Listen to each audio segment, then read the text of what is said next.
Side పెట్టుకోమ్మా. నువ్వు కొంచెం బయట ఫ్రేమ్ సెంటర్ పెట్టుకోమ్మా. బాగున్నా? ఇక నువ్వు ఫ్రేమ్ అవుట్ అయితే నేను ఫ్రేమ్ ఇన్ అవుతా. అంటే మీకోసమే సెట్ చేస్తున్నాను సార్. నేను సెట్ చేసుకుంటాను. నువ్వు లోపల ఫైల్ సెట్ చేయి. Okay sir. ఓ షిట్ మర్చిపోయా సార్. Bless me sir. వెనుపుడు పుడుస్తావేంటి? చూసలేదు సార్. పోరా ప్లీజ్ పో. ఇప్పటిదాకా గణాంకాలు చూస్తే 60కి పైగా విడాకుల కేసులు గెలిచిన ఏ ఒక్క లాయరు లేరు. మీరు ఏకంగా 98 కేసులు గెలిచి అతి త్వరలో 100వ కేసుకి చెరువులో ఉన్నారు కదా, మీరు ఎలా ఫీల్ అవుతున్నారు? చాలా గర్వంగా ఉంది రాజా. ఈ విజయం నాదొక్కడిదే కాదు, విడిపోదాం అనుకున్న జంటలందరికీ నా సక్సెస్ షేర్ చేస్తున్నాను. మరి కాసేపట్లో 99వ కేసు వాదించబోతున్నారు కదా, గెలుస్తారా? 99 కాదు, వెరీ సూన్ 100వ కేసు కూడా గెలిచి గిన్నిస్ రికార్డ్ బ్రేక్ చేస్తాను. వన్స్ నే కేసు టేకప్ చేస్తే ఆ భగవంతుడు కూడా ఆపలేడు. శిష్య రెడీయేనా? అంతా రెడీ సార్. కానీ ఇంకా కానీ ఏంటి శిష్య? అది మన డివోర్స్ కేసు క్లయింట్ సుబ్బారావు గారి వైఫ్ చాలా బాధపడుతుంది సార్. విడాకులు విత్డ్రా చేయమని అడుగుతుంది సార్. బతినాడుతుంది శిష్య. సార్ జాలి అనేది మన వర్క్ లో ఉండకూడదు. వృత్తి ధర్మం కదా, చాలా ఇంపార్టెంట్. అవును సార్. సార్ సుబ్బారావు గారి వైఫ్. నమస్కారం. నమస్కారం సార్. అప్పుడేదో ఆవేశంలో ఆయన చేసిన పని నచ్చక విడాకులు తీసుకోవాలి అనుకున్నాను. కానీ ఇప్పుడు నా పాప భవిష్యత్తు నాశనం చేయకూడదని విడాకులు వద్దు అనుకుంటున్నాను. ఎట్టి పరిస్థితుల్లో నేను నా క్లయింట్ కి అన్యాయం చేయలేను కదమ్మా. మీరే విడిపోతాం, విడాకులు కావాలి ఇన్నన్నారు అన్న తర్వాత మళ్ళీ కలిసి ఉంటాం, మళ్ళీ హ్యాపీగా ఉంటాం. హౌ కెన్ ఇట్ పాసిబుల్ తల్లి? సాధ్యం కాదు తల్లి.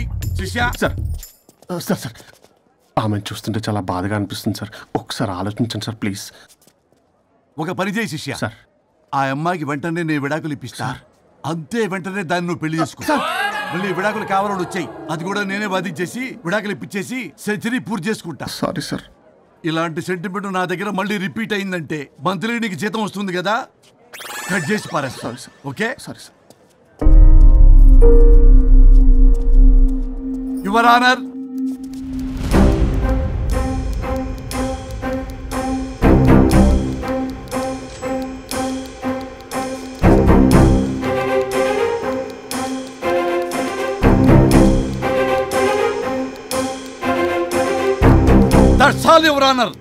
ఈ కేసు పూర్వాపరాలు పరిశీలించిన మీదట వీరికి విడాకులు మంజూరు చేయడమైనది.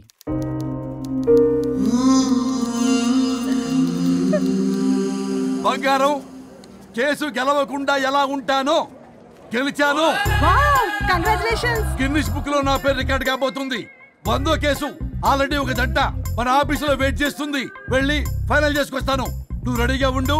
నా బర్త్డే గోవాలో జరుపుకోబోతున్నాం. చెప్పండి.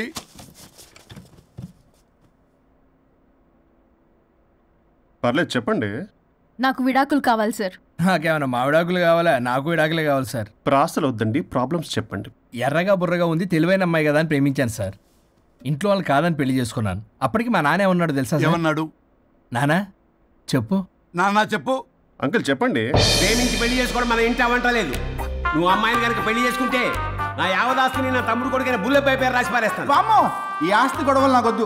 అన్నయ్య, పెద్దనాడు చెప్పిన మాట విను. ఆంటీ సైలెంట్ గా ఉన్నట్టుంది, మీకు సపోర్టా? అమ్మా అమ్మా చెప్పమ్మా. మీ నాన్న మాట ఎప్పుడైనా నేను చెబుతాటేనా? ఆయన మాటే నా మాట. ఆంటీ తానా తందన బ్యాచ్ అనమాట. మా మమ్మీ కూడా అంతే. వాళ్ళు ఎంత వద్దన్నా ఆఖరికి హరిహరాదులు అడ్డు వచ్చినా గానీ నేను ఈ అమ్మాయినే పెళ్లి చేసుకుంటాను భీష్మించి కూర్చున్నా సార్. ఈ హరిహరాదులు ఎవరు, వాళ్ళ పేర్లు ఆధార్ కార్డ్ నంబర్ ఇస్తే భీష్ముడికి వాళ్ళకి సంబంధం ఏంటో చెప్తే సార్ వాళ్ళు ఎవరో నాకు తెలియదు సార్. నేను ఏదో ఫ్లోలో చెప్పాను. నేను ఫ్లోలో రాశాను సార్. నేను కూడా మా అమ్మ నాన్నని కాదని వీడితో బయటికి వచ్చాను. మా నానమ్మ అసలు ఏమన్నారో తెలుసా సార్? ఏమన్నారు? నానమ్మ నానమ్మ గ్రానీ సార్ చెవుడు. ఒసే నాయనమ్మ, ఈడొచ్చిన పిల్ల గడప దాటి వెళితే నిన్నే కాదు నిన్ను కనీ పెంచిన తల్లిదండ్రులు కూడా ఈ లోకం దుమ్మెత్తిపోస్తుంది. అయినా ముక్కు మొహం తెలియని వాడితో ప్రేమ పెళ్లి ఏమిటమ్మా? నాకు అతని ముక్కు మొహం మూతి కూడా తెలుసు. నేను చేసుకుంటా అతనే చేసుకుంటా అని ఇతనితో వచ్చేసి పెళ్లి చేసుకున్నాను సార్. కానీ ప్రేమ పెళ్లిలు 100% సక్సెస్ అవ్వవు అనేది ప్రూవ్ చేశాడు. ఇంట్రెస్టింగ్. ఏం చేశాడు? ఏవని చెప్పాలి, ఎన్నని చెప్పాలి. ఇతను సాడెస్ట్, బైపోలార్, పొసెసివ్, సైకో. చూసారా సార్, నాకు ఫిజిక్స్ రాదని ఏదేదో చెప్తుంది. ఫిజిక్స్ కాదయా, మ్యాథమెటిక్స్. ఒరేది కెమిస్ట్రీ రా. ఇతనే ఓ మిస్టరీ. అసలు మీ పెళ్ళి ఎప్పుడైంది? August 15th sir. 17th sir. అదే అంటే ఆగస్టు 10 హాలిడే కదా సార్, దాని తర్వాత 2 days డేట్ ఇచ్చారు సార్. చూసారా సార్, పెళ్లి రోజే గుర్తులేనోడికి పెళ్ళాం ఏం గుర్తుంటుంది?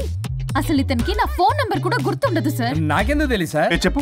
98490 కాదు 9840099. 98499 మొత్తం 10 నంబర్లు ఉంటాయి. మీరు ఇలా టెన్షన్ పెడితే ఎలా చెప్పాలి సార్? చెప్పు. మీరు ఎన్నిసార్లు అడిగినా ఇదే రిపీట్ చేస్తాడు. దాని నంబర్ మాత్రం 4 మీదే పెట్టుకున్నాడు. అంటే దివ్య నెంబర్ ఫ్యాన్సీ నెంబర్ సార్. ఇంతకీ దివ్య ఎవరు? కలీగ్. దాని మాయలో పడ్డాకి నన్ను నెగ్లెక్ట్ చేస్తున్నాడు. అంతేనా? నీకు 100 సార్లు చెప్పేస్తాను నా ఫ్రెండ్ అని. హలో, ఫ్రెండా కలీగా? మా సార్ క్లారిటీ కావాలి. కొలీగ్ లాంటి ఫ్రెండ్ సార్. ప్రేమించినప్పుడు 100 కబుర్లు చెప్పాడు కానీ పెళ్ళైన నెక్స్ట్ డే నుండి పట్టించుకోవడం మానేశాడు. తలనొప్పి వచ్చినా తగ్గుతుందిలే అంటాడు కానీ ఏమి చేయడు. అసలు తలుంటే కదా సార్ తలనొప్పి రావటానికి. సరే తలనొప్పి వచ్చింది హాస్పిటల్కి వెళ్దామంటే రాదంట సార్. వాడు ఎవడో లైవ్ లో గాలి డాక్టర్ అంట, వాడికి ఫోన్ చేస్తుంది. వాడు తగ్గిందా అంటే తగ్గిందంట. నన్ను కూడా అలా చేయమంటే నేను ఎలా చేయాలి సార్? అసలు కూర్చొని ఇది పడుకోని ఇది ఊపిరి కూడా పీల్చుకొని సార్. ప్యాకెట్లు సిగరెట్లు కాలుస్తాడు. నేను ధూప్ స్టిక్ కాలిస్తే మంచి వాసన వస్తుంది. నువ్వు సిగరెట్లు కాలిస్తే రాహుల్ ద్రావిడ్ కి కోపం వస్తుందంటే వినడే. బాత్రూమ్ అంతా కంపు చేస్తాడు. సార్ నాతో ఎక్కడికి రాడు, తనతో బయటికి తీసుకెళ్ళడు. నేను వేసుకునే ఏ డ్రెస్ కి కాంప్లిమెంట్స్ ఇవ్వడు. అదేంటి మొన్న నీ డ్రెస్ బాగుందని చెప్పా కదా. అన్నాడు సార్. దివ్య నీ డ్రెస్ ఈ రోజు చాలా బాగుంది అన్నాడు సార్. మరి ఇంకే? నా పేరు పల్లవి సార్. సార్ ఏదో రాస్తున్నారేంటి sir? You done the world's greatest mistake bro. అబ్బా అది ఏదో ఫ్లోలో అన్నాను సార్. నేను కూడా ఫ్లోలో రాస్తున్నాను సార్. సార్ ఇప్పుడు మీ ఆవిడ మిమ్మల్ని ఏమని పిలుస్తుంది? మేడంకి సార్ అంటే పిచ్చి. హరి డార్లింగ్ అని పిలుస్తుంటది కదా సార్. తను మీ షర్ట్ చూసి హరి డార్లింగ్ నీ షర్ట్ బాగుంది అనబోయి గిరి డార్లింగ్ నీ షర్ట్ బాగుంది అంటే మీకు ఎలా ఉంటుంది? అవునే అడగండి. అమ్మా ఇక నీ ప్రాబ్లం చెప్పు, మమ్మల్ని ఇరికించమాకు. చూసారా సార్, ఇది ఎవరికైనా ప్రాబ్లం క్రియేట్ చేస్తుంది. దీని మనసు నుండే విషప ఆలోచనలు. ఇది ఆలోచించే విధానం కృష్ణపల్ నోయలు కూడా అర్థం కదా సార్. ఎవడ్రా వాడు? Famous comedian sir. ఓ కమెడియనా? ఎస్పీ గారి లాగా. అతను సింగర్ గా సార్. సింగరా? తెలీదా? చూసారా సార్, మీకన్నా తెలుసు. వీడికేమీ తెలీదు. ఇక నా వల్ల కాదు, వెక్స్ అయిపోయాను సార్. నాకు డివోర్స్ కావాలి. అది వెక్స్ అయింది, నేను ఫిక్స్ అయ్యాను. నాకు డైవర్స్ కావాలి సార్. మీరు చెప్పింది వింటుంటే ఇవి భరించలేని పరిష్కరించలేని కఠోరమైన ప్రాబ్లమ్స్. ఈ విడాకులు మీకన్నా నాకు చాలా ఇంపార్టెంట్. ఎందుకంటే నా 100వ విడాకులు గిన్నిస్ బుక్కి చివరి మెట్టు. అమ్మయ్యా, ఇక మేము మర్చిపోవచ్చు అనమాట. ఇక మీరు మర్చిపోయిన ఆ విషయం నేను మర్చిపోను. డాక్యుమెంటు నా హస్తాలతో స్వయంగా రాస్తున్నా. కానీ ఒక 2 రోజులు మాత్రం ఊపిరికి ఊపిరి బిగబట్టుకొని వెయిట్ చేయండి. 99 గెలిచిన ఆనందంలో నేను నా వైఫ్తో గోవా టూర్ వెళ్తున్నాను. రాగానే 100% నేను మీకు డైవర్స్ ఇప్పిస్తా. Thank you sir.